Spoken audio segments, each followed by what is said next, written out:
அகிலம் நியூஸ் நேயர்களுக்கு வணக்கம். இன்றைய நாளுக்கான இரவு நேர பிரதான செய்திகள். விரிவான செய்திகளுக்குள் செல்லும் முன்னதாக முதலில் இன்றைய தலைப்புச் செய்திகள். அரசு நிறுவனங்களில் உயர் பதவிகளில் அதிரடி மாற்றம். இலங்கைக்கு அழைத்து வரப்பட்டுள்ள வெளிநாட்டில் தலைமறைவாகியுள்ள போதை கும்பல். யாழில் துப்பாக்கி சூட்டில் பலியான சிறுவன் உறவினரின் பகிரங்க குற்றச்சாட்டு. வடக்கு இளைஞர்களுக்கான வேலை வாய்ப்புகள் ஆளுநர் விடுத்துள்ள கோரிக்கை. விசேட தேவையுடையவர்களுக்காக 10 புதிய பேருந்துகள் கொள்வனவு. இந்தியாவில் தீவிரம், நிஃபா வைரஸ் தொடர்பில் இலங்கை சுகாதாரத்துறை விசேட அவதானம். ஹெல்மெட் தொழிற்சாலையில் பாரிய தீ விபத்து, முற்றிலும் எரிந்து நாசம். 704 சிஐடி அதிகாரிகளுக்கு வெளிநாட்டு பயண தடை, கோட்டபாய அதிகாரி கைது. சுற்றுலா விடுதியில் பணிபுரிந்த 2 இளைஞர்களின் வாழ்வை பறித்த வேன். யாழ் துப்பாக்கி சூட்டு சம்பவம், வாகனத்திலிருந்து மீட்கப்பட்ட வாள் தொடர்பான விரிவான செய்திகள். அரசு நிறுவனங்களில் பல உயர் பதவிகளில் விரைவில் மாற்றம் ஏற்படவுள்ளதாக அமைச்சரவை பேச்சாளர் அமைச்சர் நலிந்த ஜெயதிச தெரிவித்துள்ளார். இன்று நடைபெற்ற அமைச்சரவை முடிவுகளை அறிவிக்க ஊடகவியலாளர் சந்திப்பில் கலந்து கொண்டு உரையாற்றும் போதே அமைச்சர் இந்த கருத்தை வெளியிட்டார்.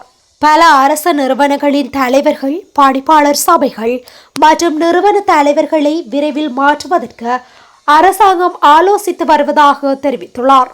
அரசு நிறுவனங்களின் வினைத்திறனை அதிகரிக்கும் நோக்கில் மேற்கொள்ளப்படவுள்ள இந்த மாற்றங்கள் மற்றும் புதிய நியமனங்கள் குறித்த விவரங்கள் மிக விரைவில் உத்தியோகபூர்வமாக அறிவிக்கப்படும் என அமைச்சர் மேலும் குறிப்பிட்டார். எனவே நிர்வாக கட்டமைப்பை மறுசீரமைக்கும் அரசாங்கத்தின் திட்டத்தின் ஒரு பகுதியாக இந்த நடவடிக்கை அமையவுள்ளது. வெளிநாடுகளில் தலைமறைவாகியிருந்து பெரிய அளவிலான போதைப்பொருள் கடத்தல் மற்றும் கொலையில் ஈடுபட்டுள்ள குற்றவாளிகளில் 24 பேர் நாட்டிற்கு அழைத்து வரப்பட்டுள்ளதாக தெரிவிக்கப்பட்டுள்ளது. இவர்கள் 2024ஆம் ஆண்டு முதல் இந்த நாட்டிற்கு அழைத்து வரப்பட்டுள்ளதாகவும் அவர்களுக்கு எதிராக சட்டம் கடுமையாக நடைமுறைப்படுத்தப்பட்டுள்ளதாகவும் கூறப்பட்டுள்ளது. வெளிநாட்டில் தலைமறைவாகி இருந்தபோது கைது செய்யப்பட்ட 24 குற்றவாளிகளில் 10 பேர் 2024இல் இலங்கைக்கு அழைத்து வரப்பட்டனர். 2025ஆம் ஆண்டில் 11 குற்றவாளிகள் அழைத்து வரப்பட்டுள்ளனர். இந்த ஆண்டு இதுவரை 3 குற்றவாளிகள் இலங்கைக்கு அழைத்து வரப்பட்டுள்ளனர். வெளிநாட்டில் தலைமறைவாகி இந்த நாட்டில் குற்றங்களை செய்து வரும் பாதாள உலக கும்பல் குண்டர்கள், போதைப்பொருள் கடத்தல்காரர்கள் மற்றும் மோசடி செய்பவர்கள் உட்பட பல்வேறு வகையான கிட்டத்தட்ட 300 குற்றவாளிகள் பற்றிய தகவல்களும் போலீஸ் தலைமையகத்திற்கு கிடைத்துள்ளன. மேலும் அவர்களுக்கு எதிரான இன்டர்போலிடம் இருந்த சிவப்பு பிடியாணை பெற எதிர்பார்க்கப்படுவதாக போலீஸ் வட்டாரங்கள் தெரிவிக்கின்றன. இதற்கிடையில் வெளிநாடுகளில் தலைமறைவாகி இதுபோன்ற குற்றங்களில் ஈடுபட்ட 103 குற்றவாளிகளுக்கு இன்டர்போல் சிவப்பு பிடியாணை பெறப்பட்டுள்ளதாக போலீஸ் ஊடக பேச்சாளர் FU வுட்லர் தெரிவித்துள்ளார். யாழில் காவல்துறையின் துப்பாக்கி சூட்டுக்கு இலக்காகி உயிரிழந்த சிறுவன் தொடர்பில் அவரது சித்தி சில விடயங்களை தெளிவுபடுத்தியுள்ளார். வேலைக்கு செல்வதற்கான ஆட்களை ஏற்றுவதற்காக சென்ற போதே குறித்த துப்பாக்கி சூடு இடம்பெற்றுள்ளதாக அவர் கூறியுள்ளார். இது தொடர்பில் கருத்து தெரிவித்த அவர், அருவிவெட்டுக்கு வேலையாட்களை ஏற்று சென்ற போதே தனது பெறாமகன் துப்பாக்கி சூட்டில் உயிரிழந்துள்ளார். யாழில் காவல்துறையின் கட்டளையை மீறி சென்ற வாகனத்தின் மீது துப்பாக்கி சூடு நடத்திய போது வாகனத்தை ஓட்டிச் சென்ற நிலையில் அவர் உயிரிழந்துள்ளதாக கூறப்படுகின்றது. சிறுவனுக்கு சாரதி அனுமதி பத்திரம் இல்லாத போதிலும் அவர் வாகனம் ஓட்டுவதனை தொழிலூடாக செய்து வந்துள்ளார். காவல்துறைக்கு கையூட்டல்களை வழங்கி சாரதி அனுமதி பத்திரமின்றி சாரதியம் செய்து வந்தார். இதன்படி அருவிவெட்டு நடவடிக்கைக்காக வேலணையில் வேலையாட்களை ஏற்றுவதற்காக சென்றபோது தன்னிடம் பணம் இல்லாததால் தான் காவல்துறை மறித்த போது நிறுத்தாமல் பயணித்துள்ளார். இதன் காரணமாக காவல்துறையினர் சுட்டுள்ளனர். அவருடன் வாகனத்தில் பயணித்த ஏனைய இருவரும் நெருங்கிய உறவினர்களே. குடும்ப கஷ்டம் காரணமாகவே 17 வயதில் அவர் உழைக்க சென்றார். அவரை அநியாயமாக சுட்டுக் கொன்று விட்டார்கள் என கூறியுள்ளார்.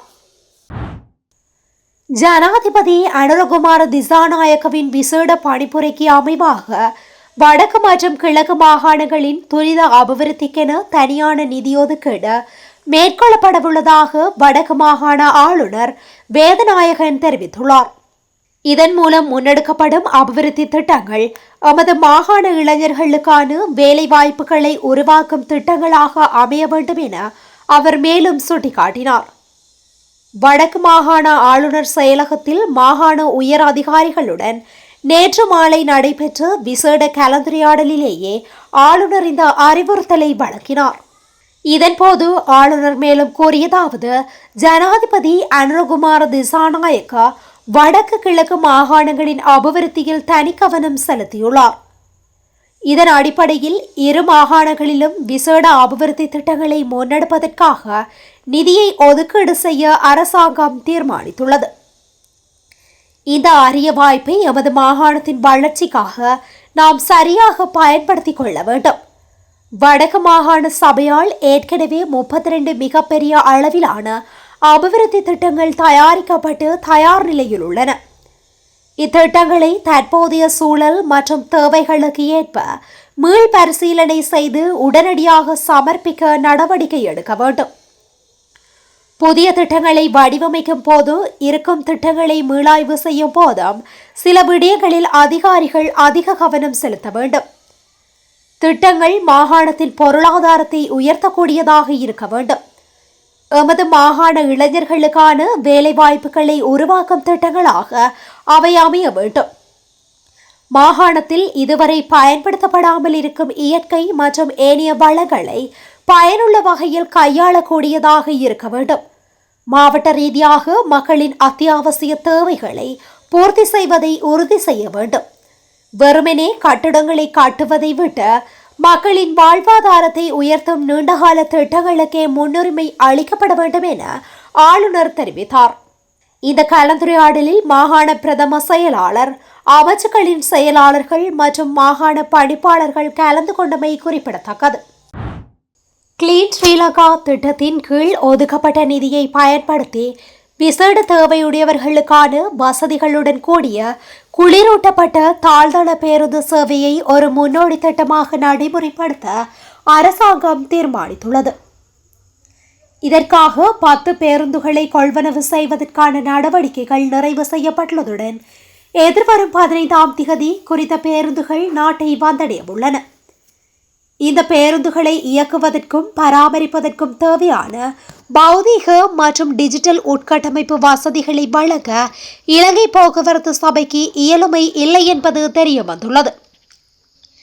எனவே பேருந்து போக்குவரத்தை நவீனமயமாக்கும் முதற்கட்டமாக நவீன வசதிகள் மற்றும் மேம்பட்ட தொழில்நுட்பம் கொண்ட 100 பேருந்துகளை கொழும்பு நகரில் சேவையில் ஈடுபடுத்தும் திட்டத்திற்காக கடந்த வருடம் ஜூலை 21ஆம் திகதி அமைச்சரவை தீர்மானம் எடுக்கப்பட்டது. அதற்கமைய இலங்கை போக்குவரத்து சபையின் கீழ் ஸ்தாபிக்கப்பட்ட லங்கா மெட்ரோ டிரான்சிஸ்ட் நிறுவனத்திடம் இந்த 10 பேருந்துகளையும் ஒப்படைக்க தீர்மானிக்கப்பட்டுள்ளது. இந்த நிலையில் குறித்த பேருந்துகளையும் அவற்றின் இயக்க நடவடிக்கைகளையும் அந்த நிறுவனத்தின் கீழ் முன்னெடுப்பதற்கு போக்குவரத்து நெடுஞ்சாலைகள் மற்றும் நகர அபிவிருத்தி அமைச்சர் சமர்ப்பித்த யோசனைக்கு அமைச்சரவை அங்கீகாரம் வழங்கியுள்ளமை குறிப்பிடத்தக்கது.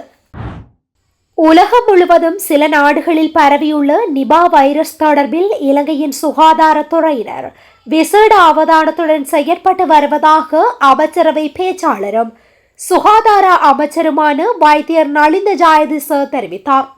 இன்று நடைபெற்ற அமைச்சரவை முடிவுகளை அறிவிக்க ஊடகவியலாளர் சந்திப்பில் இந்தியாவில் பரவியுள்ளதாக கூறப்படும் நிபா வைரஸ் தொடர்பில் எழுப்பப்பட்ட கேள்விக்கு பதிலளிக்கும் போதே அமைச்சர் இதனை தெரிவித்தார். இதன்போது அவர் மேலும் கூறுகையில், எதிர்வரும் இந்தியா பாகிஸ்தான் கிரிக்கெட் போட்டியை முன்னிட்டு அதிகளவான சுற்றுலா பயணிகள் வருகை தரவுள்ள நிலையில் இந்தியாவில் இந்த வைரஸ் காரணமாக உயிரிழப்புகள் பதிவான உடனேயே சுகாதார அமைச்சு இது குறித்து அவதானம் செலுத்தியுள்ளது. இலங்கைக்கு வரும் சுற்றுலா பயணிகள் விமான நிலையத்தில் தீவிரமாக கண்காணிக்கப்படுகின்றனர். இது கடந்த கோவிட்-19 தொற்றை போன்றதல்ல. இது மிகவும் ஆபத்தானது. கடந்த 4 நாட்களில் மட்டும் 40,000க்கும் மேற்பட்ட சுற்றுலா பயணிகள் வந்துள்ளனர். ஜனவரியில் 2,77,000 பேர் வருகை தந்து சாதனை படைத்துள்ளனர். எனவே இந்த நேரத்தில் சுகாதார அமைச்சு மிகுந்த எச்சரிக்கையுடன் உள்ளது. நிபா வைரஸ் என்பது பன்றிகள் மற்றும் வௌவால்கள் போன்ற விலங்குகளிலிருந்து மனிதர்களுக்கு பரவக்கூடிய ஒரு வைரஸ் ஆகும். வைரஸ் தொற்றிய உணவு மூலமாகவோ அல்லது பாதிக்கப்பட்ட ஒருவரிடமிருந்து மற்றொருவருக்கோ இது பரவலாம். உலக சுகாதார ஸ்தாபனம் இதனை தொற்று நோயாக மாறக்கூடிய ஆபத்துள்ள முன்னுரிமை நோய்களில் ஒன்றாக பட்டியலிட்டுள்ளது. அதேவேளை சென்னையில் நூற்றுக்கணக்கான காகங்கள் உயிரிழந்த நிலையில் நிபா வைரஸ் உறுதிப்படுத்தப்பட்டுள்ளதுடன் சிக்கன் மற்றும் முட்டைகளை நன்றாக வேக வைத்து உண்ணுமாறு தமிழ்நாடு சுகாதாரத்துறை பொதுமக்களுக்கு அறிவுறுத்தியுள்ளதாக இந்திய ஊடகங்கள் தெரிவித்துள்ளன. குருநாகலை பரகதெனிய பகுதியில் உள்ள ஹெல்மெட் தொழிற்சாலை ஒன்றில் இன்று பாரிய தீப்பரவல் ஏற்பட்டுள்ளது. இந்த தீப்பரவலில் தொழிற்சாலை முற்றிலுமாக எரிந்து நாசமாகியுள்ளதாக தெரிவிக்கப்படுகின்றது. தீப்பரவலுக்கான காரணம் இன்னும் கண்டறியப்படவில்லை என தெரிவிக்கப்படுகின்றது. கோட்டபாய ராயபக்ஷ ஜனாதிபதியாக பதவியேற்ற காலத்தில் 704 சிஐடி அதிகாரிகள் மீது சட்டவிரோதமாக வெளிநாட்டு பயண தடைகளை விதித்ததாக கூறப்படும் வழக்கில் முன்னாள் சிஐடி இயக்குனர் கைது செய்யப்பட்டுள்ளார். 2019ஆம் ஆண்டில் 704 சிஐடி அதிகாரிகள் மீது சட்டவிரோதமாக வெளிநாட்டு பயண தடைகளை விதித்ததாக கூறப்படும் வழக்கில் முன்னாள் சிஐடி இயக்குனர் W திலகரத்ன மத்திய குற்றப்புலனாய்வு பணியகத்தால் கைது செய்யப்பட்டார். திலகரத்ன திங்களன்று காவலில் எடுக்கப்பட்டு பின்னர் நீதிமன்றத்தில் ஆயர்படுத்தப்பட்டார். நீதிமன்றம் அவரை ரூபாய் 1 மில்லியன் ஜாமீனில் விடுவிக்க உத்தரவிட்டது. சிஐடி இயக்குனராக இருந்த காலத்தில் நீதிமன்ற உத்தரவை பெறாமல் சிஐடி பணியாளர்கள் மீது வெளிநாட்டு பயண தடைகளை விதிக்க எடுக்கப்பட்ட முடிவு தொடர்பான விசாரணைகள் இலங்கை சட்டத்தின் கீழ் நீதித்துறை அங்கீகாரம் மூலம் மட்டுமே வெளிநாட்டு பயண தடைகளை அமுல்படுத்த முடியும். விசாரணையின் போது திலகரத்ன விசாரணை அதிகாரிகளிடம் தான் தடையை விதித்திருந்தாலும் அதற்கான சட்டப்பூர்வ அடிப்படை தனக்கு தெரியாதென்று கூறியதாக கூறப்படுகின்றது. இருப்பினும் முன்னாள் செயல் IGGP-CD விக்ரமரத்ன அத்தகைய உத்தரவை பிறப்பிக்க மறுத்துள்ளார். அத்தகைய உத்தரவு வழங்கப்பட்டிருந்தாலும் அது சட்டவிரோதமாக இருந்திருக்கும் என்றும் புறக்கணிக்கப்பட்டிருக்கலாம் என்றும் கூறியுள்ளார். கோட்டபாய ராயபக்ஷ ஜனாதிபதியாக பதவியேற்ற சிறிது நேரத்திலேயே 2019ஆம் ஆண்டின் பிற்பகுதியில் மூத்த சிஐடி அதிகாரி நிஷாந்த சில்வா நாட்டை விட்டு வெளியேறியதை தொடர்ந்து பயணத்தடை விதிக்கப்பட்டதாக கூறப்படுகின்றது. தம்புள்ளை ஹபரணி பிரதான வீதியில் உள்ள திகம்பதக பகுதியில் வேன் ஒன்றுடன் மோட்டார் சைக்கிள் மோதியதில் 2 இளைஞர்கள் உயிரிழந்துள்ளனர். மோட்டார் சைக்கிளில் பயணித்த 2 இளைஞர்களே இவ்வாறு உயிரிழந்துள்ளதோடு வேனின் சாரதி காயமடைந்து தம்புள்ளை ஆதார வைத்தியசாலையில் சேர்க்கப்பட்டுள்ளதாக சிகிரியா போலீசார் தெரிவித்துள்ளனர்.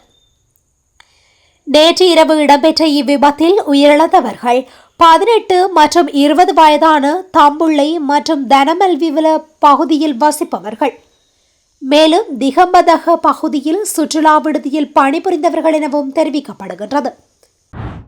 சமிக்ஞையை மீறி சென்றதாக கூறி இன்று அதிகாலை அல்லைப்பட்டி பகுதியில் வந்து ஹயஸ் வாகனம் ஒன்றின் மீது ஊர்காவல்துறை போலீசார் மேற்கொண்ட துப்பாக்கி சூட்டில் வட்டுக்கோட்டை சித்தங்கனி பகுதியைச் சேர்ந்த இளைஞர் ஒருவர் உயிரிழந்தார். இந்நிலையில் குறித்த வாகனத்தில் இருந்து வாளொன்று போலீசாரால் மீட்கப்பட்டதாக தெரிவிக்கப்படுகின்றது. இந்த சம்பவத்தின் போது மேலும் 2 இளைஞர்கள் குறித்த வாகனத்தில் இருந்த நிலையில் போலீசாரால் கைது செய்யப்பட்டனர்.